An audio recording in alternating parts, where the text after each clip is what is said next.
انسانوں کی پیدائش سے ہزاروں سال قبل کا زمانہ، جب آسمانوں میں خدا کے ایک مقرب اور چہیتے بندے کی شہرت عام تھی، فرشتوں کو درس دینے والا استاد جسے اللہ نے بلند مقام بخشا تھا، لیکن ایسا کیا ہوا کہ اس نے خدا سے بغاوت کر لی اور دربار الہی سے دھتکار دیا گیا۔ حضرت آدم علیہ السلام کی پیدائش سے قبل آسمانوں پر دو قسم کے مخلوق رہتی تھی، ایک نوری اور دوسری ناری۔ نوری مخلوق نور سے پیدا کیے گئے تھے جسے ملائکہ یا فرشتہ کہا جاتا ہے۔ یہ دن رات عبادت الہی میں مصروف رہا کرتے تھے اور ان کے یہاں نہ عورتیں ہوتی تھی اور نہ ہی ان کی نسل چلتی تھی۔ دوسری مخلوق ناری یعنی جنات تھے جو آگ سے پیدا کیے گئے ہیں۔ ان کی عورتیں بھی ہوتی تھیں اور ان کی نسل بھی خوب پھیلتی تھی۔ خدا نے انہیں اپنی حمد و ستائش کرنے کے لیے بنایا تھا۔ یہ سب اللہ کے آسمانی لشکر تھے۔ وہ اس مقصد کے لیے بنائے گئے تاکہ اپنے خالق و مالک کو جانیں، اس سے شادمان ہوں، ہمیشہ تک اس کی خدمت اور عبادت کریں۔ ایک مسلمان کے ایمان بالغیب کا تقاضا ہے کہ وہ ان تمام مخلوقات کے بارے میں جو کچھ قرآن و حدیث سے ثابت ہے اس پر بلا کسی کمی و بیشی اور شک کے ایمان لائے۔ انہی مخلوق میں ایک معزز ہستی عزازیل تھا۔ عزازیل کا مطلب ہے خدا کا عزیز۔ اسے اللہ نے دہکتے ہوئے آگ کے شعلوں سے پیدا کیا تھا۔ حضرت آدم علیہ السلام کی پیدائش سے 144,000 سال پہلے سموم جنات کی پیدائش ہوئی۔ یہ جنات کا بابائے آدم تھا۔ سموم جن کو زمین پر بھیج دیا گیا، جہاں 300 سال گزرنے کے بعد زمین پر اسے اپنی نسل کی جن مخالف ملی جس سے اس نے شادی کر لی، اور وقت گزرنے کے ساتھ کثیر تعداد میں اس کی اولادیں ہوئیں۔ ابتدا میں تو یہ قوم جنات اللہ کے فرما بردار اور اطاعت گزار تھے، لیکن بہت جلد یہ سرکش اور نافرمان ہو گئے۔ جب ان کی بدعمالیوں کی حد پار ہو گئی تو کثیر تعداد میں جنات نے موت کا ذائقہ چکھا اور وہ مر گئے۔ اس دوران جو نیک جنات تھے وہ باقی بچ گئے اور ان کی نسل آگے بڑھی۔ انہی جناتوں میں ایک مشہور جنات جن چلیپا تھا۔ چلیپا کا چہرہ ببر سیر جیسا تھا۔ چلیپا نہایت ہی قد آور اور بہادر جن تھا۔ اس کی بیوی کا نام تبلیس تھا جس کا چہرہ بھیڑیے کی مادہ کی طرح تھا۔ وہ اپنے شوہر کی طرح دلیر اور طاقتور جن تھی۔ اس کی تمام قوم پر اس نے اپنی دھاک بیٹھا رکھی تھی اور قوم کا بچہ بچہ چلیپا کا احترام کیا کرتا تھا۔ ان کے یہاں ایک بچے کی پیدائش ہوئی جس کا نام عزازیل تھا۔ عزازیل میں اپنے ماں اور باپ دونوں کی خصوصیات شامل تھی، یعنی وہ نہایت ہی سرکش، مکار، بہادر اور طاقتور تھا۔ روایتوں کے مطابق قوم جنات کو دنیا میں بسایا گیا اور یہ حضرت آدم کی پیدائش سے 50,000 سال قبل کا زمانہ تھا۔ بہت جلد یہ جنات سرکش ہو گئے اور خدا کے نافرمان بن گئے۔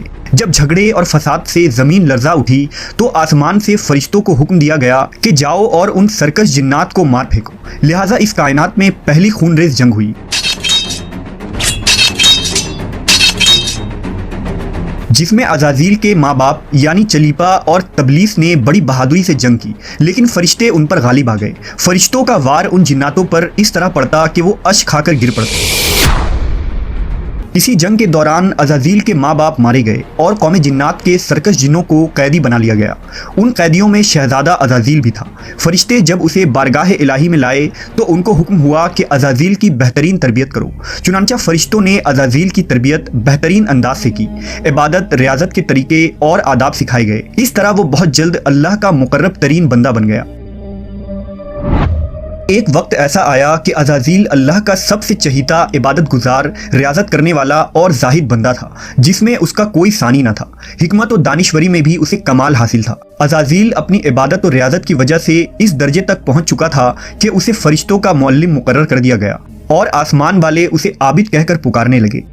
حضرت کعب بن احبار کا بیان ہے کہ عزازیل 40,000 برس تک جنت کا خزانچی تھا، 80,000 برس تک فرشتوں کا ساتھی رہا، 20,000 سال تک فرشتوں کو واز سناتا رہا۔ جس ممبر پر بیٹھ کر عزازیل فرشتوں کو درس دیا کرتا تھا، اسی ممبر کے نیچے حضرت جبرائیل، میکائیل، اسرافیل اور اسرائیل علیہ السلام بیٹھ کر اس کی درس و تدریس سنا کرتے تھے۔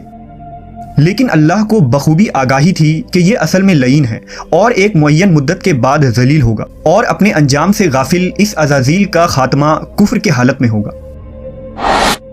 لہٰذا ایک روز عزازیل نے لوح محفوظ کو دیکھا کہ اس میں ایک عبارت تحریر کی گئی ہے جس کے الفاظ تھے کہ میں اللہ کی پناہ مانگتا ہوں شیطان مردود سے۔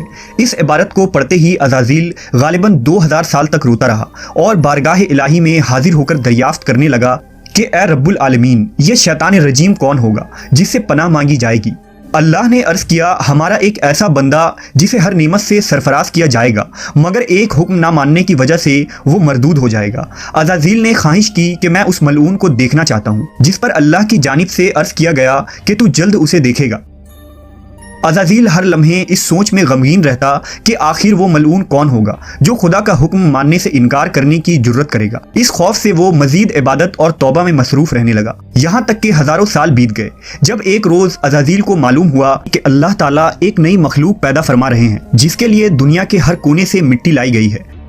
अल्लाह तबारक व ताला ने हज़रत आदम के पुतले को अपने दस्त कुदरत से पैदा फरमाया और ये बग़ैर रूह के 40 साल तक इसी हालत में पड़ा रहा। फरिश्ते जब उसके पास से गुजरते तो घबरा जाते। उनमें सबसे ज़्यादा घबराने वाला इब्लीस था। ये उसके पास से गुजरता तो उसे मारता, जिसकी वजह से उस जिस्म से ऐसी आवाज़ निकलती जैसे खनखनाती मिट्टी की ठेकरी से निकलती है। और फिर वो दिन भी आ गया जब रब्बिल आलमीन ने फरिश्तों से फरमाया कि मैं ज़मीन पर अपना एक नायब बनाने लगा हूँ, वो ज़मीन पर मेरे अहकाम को नाफिज करवाएगा। फरिश्तों ने अर्ज़ किया, ए पाक परवरदिगार, ये ज़मीन पर फसाद बर्पा करेंगे और ये आपस में खून रेजी करेंगे, जबकि हम तो दिन रात आपकी तस्बीह करते रहते हैं और आपकी पाकी बयान करते हैं। अल्लाह ने फरमाया, जो कुछ मैं जानता हूँ वो तुम नहीं जानते। फिर अल्लाह ने हज़रत आदम को तमाम चीज़ों के नाम सिखा दिए और उन्हें फरिश्तों के सामने पेश करते हुए फरमाया, अगर तुम सच्चे हो तो मुझे उनके नाम बताओ। उन्होंने कहा, तू पाक है, हम तो इतना ही जानते हैं जितना तूने हमें बताया है, बेशक तू बड़े इल्म व हिकमत वाला है। फिर अल्लाह ने फरमाया, ए आदम, उन चीज़ों के नाम बता दो। फिर हज़रत आदम ने उन्हें नाम बता दिए तो फरमाया, क्या मैंने तुम्हें नहीं कहा था कि मैं आसमानों और ज़मीन की छुपी हुई चीज़ें जानता हूँ, और जो तुम जाहिर करते हो और जो तुम छुपाते हो। फिर फरिश्तों को हुक्म दिया गया कि आदम को सजदा करो, लिहाजा उन्होंने सजदा किया, मगर अज़ाज़ील ने सजदा से इनकार किया। अल्लाह ने फरमाया, तुझे सजदा करने से किस चीज़ ने मना किया जबकि मैंने तुझे हुक्म दिया? वो कहने लगा, मैं इससे बेहतर हूँ कि तूने मुझे आग से बनाया और इसे मिट्टी से बनाया है। मैं ऐसा नहीं कि इस इंसान को सजदा करूँ जिसे तूने सड़े हुए खनखनाते गारे से पैदा किया है। अल्लाह ने फरमाया, अब तू यहाँ से निकल जा, क्योंकि तू मरदूद हो चुका है और क़यामत तक तुझ पर मेरी फटकार है। अज़ाज़ील ने कहा, ए मेरे रब, मुझे रोज़े महशर तक की मोहलत दे दे। फरमाया, जा, मैंने तुझे मुतय्यन वक्त के दिन तक मोहलत दे दी। उसने कहा, मुझे तेरी इज्जत की कसम, मैं उन सब को यकीनन बहकाऊंगा, उन पर हमला करूंगा, उनके आगे से भी और पीछे से भी, और उनके दाएं जानिब से भी और बाएं जानिब से भी, और आप उनमें से अक्सर को शुक्रगुजार नहीं पाएंगे। अल्लाह ने फरमाया, यहाँ से जलील व खार होकर निकल जा, उनमें से जो शख्स तेरा कहना मानेगा मैं उन सब से जहन्नम को भर दूंगा। और यूं बारगाह खुदावंदी से धुतकारे जाने के बाद अज़ाज़ील इब्लीस बन गया। अपनी गुरूर तकब्बुर और रौनक की बिना पर उसकी हज़ारों साल की इबादत और रियाजत ज़ाय हो गई और उसे अर्श से फर्श पर पटक दिया गया। इस्लाम के अलावा दूसरे मजहबी किताबों और अकीदों में भी इब्लीस या अज़ाज़ील का जिक्र मिलता है। यूनानी किताबों में इसे अपोलियन और किताब मुक़द्दस में लूसीफर या सैटन कहा गया है।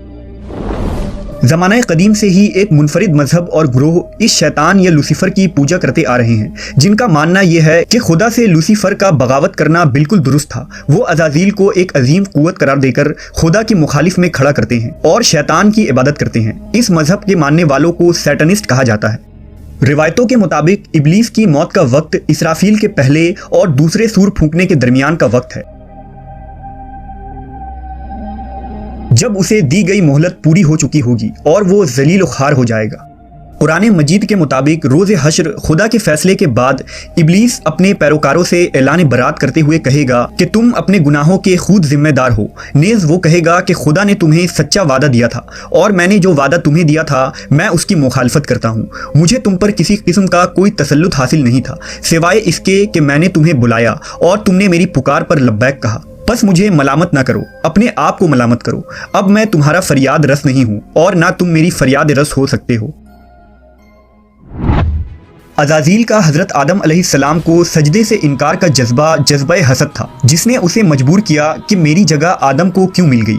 ये उसका जज्बा तकब्बुर और गुरूर था कि मैं सबसे आला हूँ। ये सिर्फ उस एक सजदे के इनकार की बात नहीं थी, बात इताअत से सरकशी की थी। इब्लीस ने दिल में खुद को रब मान लिया था। इस शिर्क अजीम के नतीजे में इब्लीस ता क़यामत रुस्वा और लानती ठहरा और औलाद आदम को भटकाने के लिए आज़ाद करार पाया।